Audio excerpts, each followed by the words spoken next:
唔想日日追住餵飯，手指食物真係幫到手。2隻雞蛋就可以做到，鬆鬆軟軟入口即化，冇牙仔都食到。準備2隻雞蛋，蛋清同蛋黃分開，蛋清先冷藏10分鐘，蛋黃支啲檸檬汁，跟住攪勻佢，打到蛋白變白同蓬鬆，拎起可以畫個8字，咁就 OK 啦。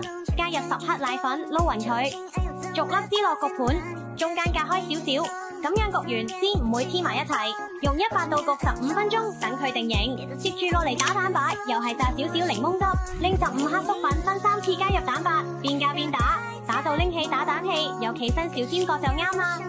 之後加25克奶粉過篩，用膠或快手撈勻就搞掂。搵個支花袋裝起，方便一陣揸豆。之後圍住蛋黃，擠出一圈圈可愛嘅小花形，放入焗爐，用100度再焗多40分鐘就得啦。一個可愛又好食嘅雞蛋花蓉豆就完成咗啦，冇牙仔都食到，快啲嚟試下！記得俾心心追蹤我哋 IG，咁就唔會錯過更多 BB 食譜啦。